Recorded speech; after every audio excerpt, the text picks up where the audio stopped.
Bismillahirrahmanirrahim. Assalamualaikum warahmatullahi wabarakatuh. Innal hamdalillah nahmaduhu wa nasta'inuhu wa nastaghfiruh wa na'udzu billahi min shururi anfusina wa min sayyiati a'malina. May yahdihillahu fala mudilla lahu wa may yudlil fala hadiya lahu. Asyhadu an la ilaha illallah wahdahu la syarika lahu wa asyhadu anna Muhammadan 'abduhu wa rasuluhu man la nabiyya ba'dahu. Allahumma salli wa sallim ala nabiyyina Muhammadin wa ala alihi wa sahbihi ajma'in. Fa inna asdaqal hadithi kitabullah wa khairul huda huda Muhammadin sallallahu alaihi wasallam wa syarrul umuri muhdatsatuha wa kullu muhdatsatin fid din bid'ah wa kullu bid'atin dhalalah wa kullu dhalalatin finnar. Alhamdulillah bagi Allah, alhamdulillah segala puji bagi Allah Rabb semesta alam yang telah memberikan kita kenikmatan iman, kenikmatan Islam, kenikmatan ihsan, kenikmatan sihah wal afiyah, sehingga Allah berikan kita kembali memberikan kita kesempatan untuk bisa duduk di majelis ini mempelajari ayat-ayat Allah Subhanahu wa taala dan hadis-hadis Nabi sallallahu alaihi wasallam.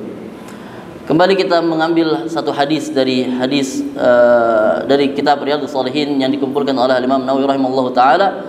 Kita memasuki hadis ke-6 dalam bab ta'zimu hurumatil muslimin wa bayani huquqihim wa syafaqati alaihim wa rahmatihim. Bab tentang menjunjung kehormatan kaum muslimin dan juga penjelasan atau uraian tentang hak-hak mereka dan kasih sayang terhadap mereka. Bab ini hadis ini adalah hadis ke-6 yang diriwayatkan dan disepakati oleh Imam Bukhari dan Muslim muttafaqun alaih, yang diriwayatkan oleh Jabir bin Abdullah radhiyallahu anhu. Beliau berkata, qala Rasulullah sallallahu alaihi wasallam, man la yarhamin nasa la yarhamhullah. Siapa saja yang tidak menyayangi dan mengasihi manusia, maka Allah tidak akan menyayanginya. Hadis ini, redaksi ini, ada hadis lain dengan redaksi yang sama diriwayatkan dari Abi Hurairah radhiyallahu anhu bahwasanya Abi Hurairah radhiyallahu anhu qabbala Rasulullah sallallahu alaihi wasallam Al-Hasan bin Ali wa innahu al-Aqra bin Habis at-Tamimi jalisan. Jadi Abi Hurairah radhiyallahu anhu berkata bahwasanya Nabi sallallahu alaihi wasallam mencium Hasan, yakni cucunya Rasulullah sallallahu alaihi wasallam, Hasan bin Ali. Wa indahu, dan bersamanya terdapat sahabi yang bernama Al-Aqra bin Habis at-Tamimi yang duduk bersama Rasulullah sallallahu alaihi wasallam. Faqala al-Aqra, maka Aqra berkata, inna li 'asharatan min walad, sesungguhnya aku memiliki 10 anak. Ma qabbaltu minhum ahada, aku belum pernah sama sekali mencium salah satu di antara mereka. Masya Allah. Fanadhara ilaihi Rasulullah sallallahu alaihi wasallam, maka Rasulullah sallallahu alaihi wasallam melihat kepadanya. Tsumma qala, kemudian bersabda, man la yarham la yurham. Siapa saja yang tidak memiliki kasih sayang, maka dia tidak akan dikasihi. Dan banyak sekali hadis-hadis yang selaras atau senada dengan hadis yang kita akan bahas ini, sebagaimana yang dijabarkan oleh di dalam kitab Fathul Bari Syarah Sahih Muslim.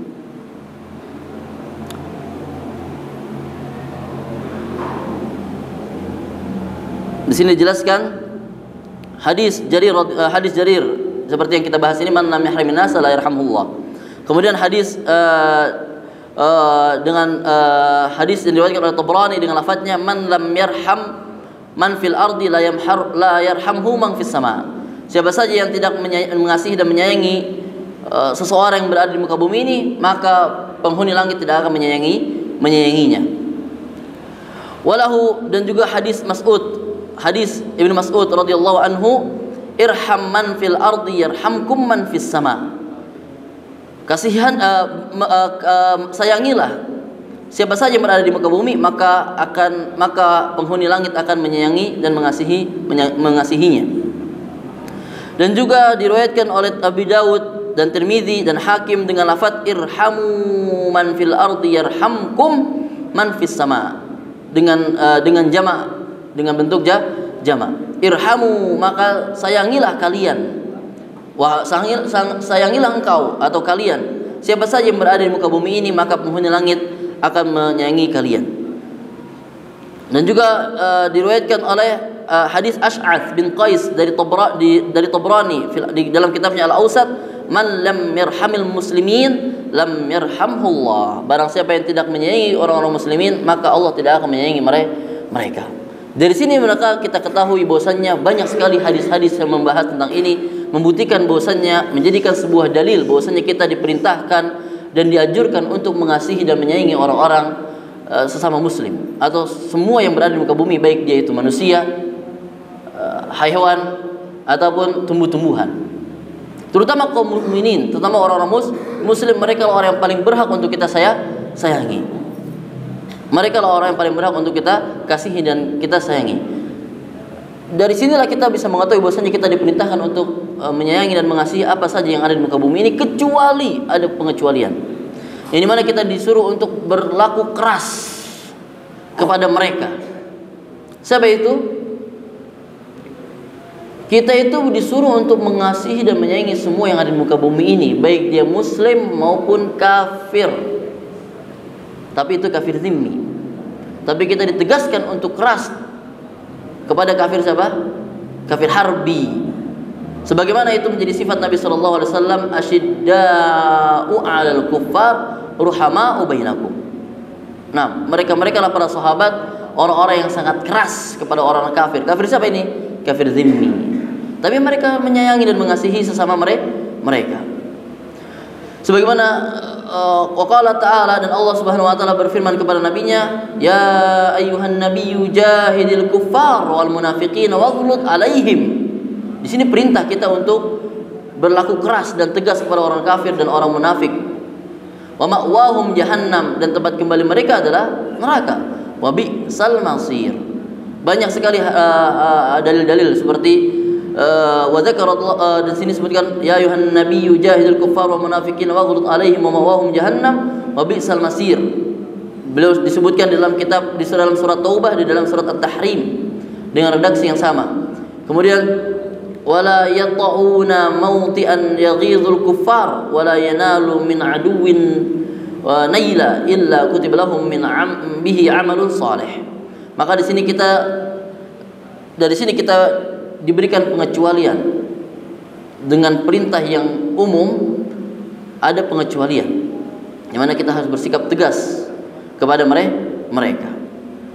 Dan bentuk rahmat yang perlu kita perhatikan adalah rahmatnya seorang imam kepada makmum di dalam salat fardu. Yang dimana Rasulullah SAW pernah mengatakan kepada Mu'adz, ya Mu'adz, afattanun anta, apakah engkau memberikan fitnah kepada makmum, kepada jemaah? Yang dimana Mu'adz saat itu memperpanjang solatnya. Maka di sini bentuk rahmat bentuk rahmat yang diminta adalah rahmatnya seorang imam kepada makmumnya, sehingga tidak membebani makmumnya dalam solat. Memperhatikan makmum di dalam solat fardu itu sangat diperlukan, sehingga tidak memberikan beban yang membuat kekhusyuan seorang makmum itu terganggu. Sebagaimana dikatakan oleh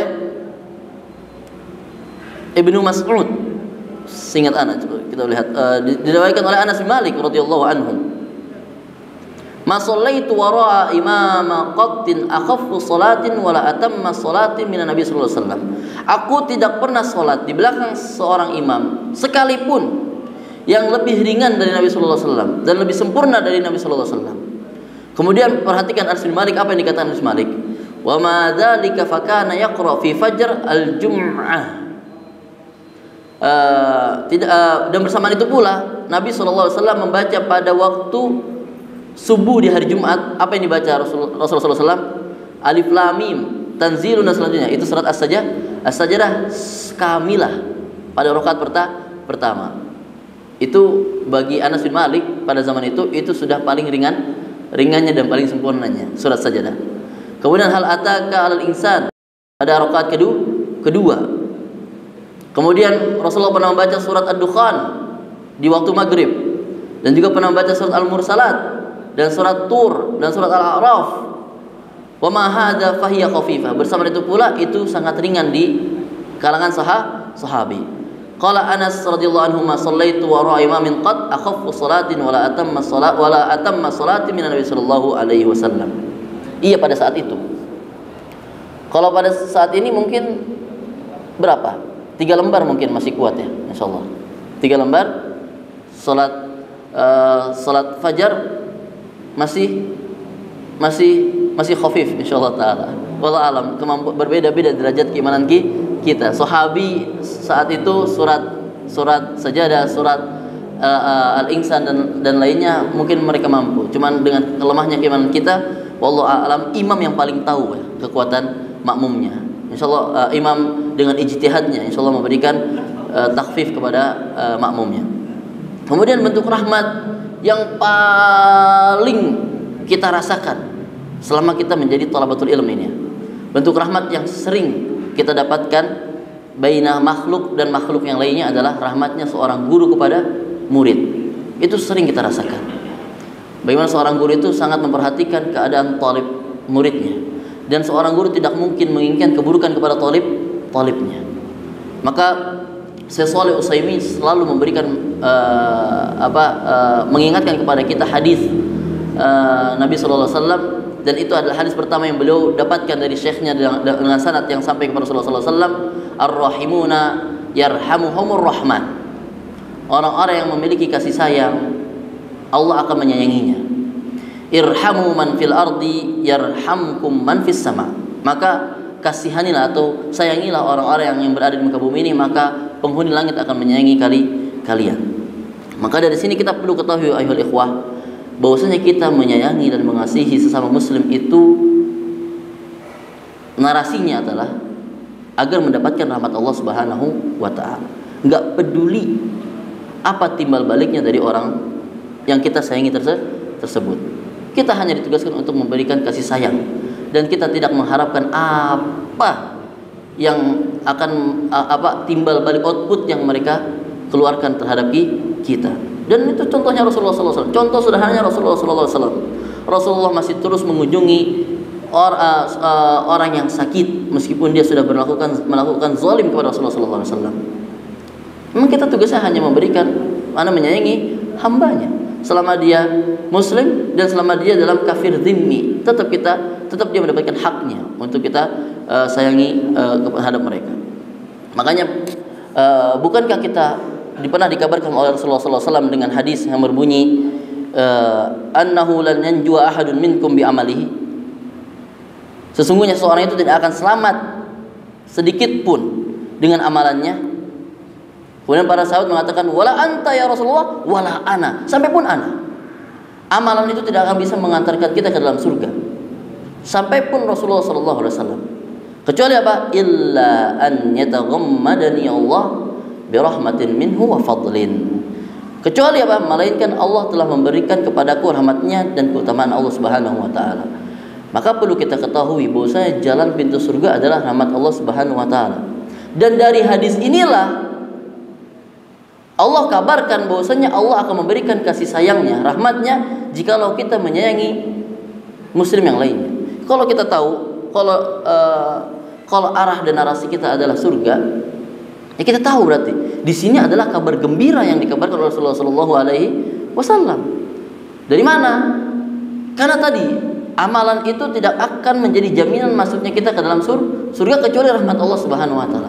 Kalau peluangnya adalah, kalau Allah berikan kabar dan ini adalah peluangnya adalah dengan cara kita menyayangi orang yang berada di muka bumi ini untuk mendapatkan rahmat Allah Subhanahu Wa Taala, kenapa tidak? Nah, ini kesempatan buat kita untuk benar-benar ikhlas kepada Allah Subhanahu Wa Taala. Benar-benar kita buktikan kepada Allah Subhanahu Wa Taala kalau kita itu menyayangi yang ada di muka bumi ini bukan alasan apapun kecuali hanya mengharapkan rahmat Allah Subhanahu Wa Taala, enggak peduli apa timbal balik dari orang yang kita sayangi tersebut. Meskipun Allah sudah janjikan man lam yarham lam yarhamun nas, ya enggak? Tidak, barang siapa yang tidak menyayanginya maka orang tidak akan menyayanginya. Iya, itu janji Allah Subhanahu Wa Taala. Tapi kan terkadang ada saja orang yang berbuat berbeda. Itu tidak peduli. Kita hanya ditugaskan untuk memberikan kasih sayang, menyayangi orang yang berada di muka bumi ini, dan itu hanya untuk Allah Subhanahu Wa Taala. Wallahu taala bisawab. Semoga Allah menjadikan kita termasuk orang yang memiliki kasih sayang di muka bumi ini, dan semoga Allah berikan taufik dan rahmat kita kepada kita semua. Dan kembali kita ingatkan, ada banyak celah untuk kita mendapatkan rahmat Allah Subhanahu Wa Taala, termasuknya majelis ilmu ini, sebagaimana janji Allah Subhanahu wa taala melalui hadis Nabi sallallahu alaihi wasallam, "Wa majtama'a qaumun fi baitin min buyutillahi yatluna kitaballah wa yatadarasunahu bainahum illa nazalat alaihimus sakinah wa ghasyiyatuhumur rahmah." Tidaklah seorang kaum berkumpul sebuah majelis untuk membaca ayat-ayat Nabi, ayat-ayat Allah Subhanahu wa taala dan mempelajari mentadabburi di dalamnya, kecuali malaikat akan menaunginya dan diturunkan, dihujaninya kepadanya rahmat Allah Subhanahu wa taala. Makanya itu kacamata mukmin. Ada kesempatan pintu masuk kita, kejar. Allah taala bisawab. Sallallahu alaihi Muhammad wa alihi wasallam. Subhanallahi wa bihamdihi, asyhadu an la ilaha illa anta, astaghfiruka wa atubu ilaik. Wassalamualaikum warahmatullahi wabarakatuh.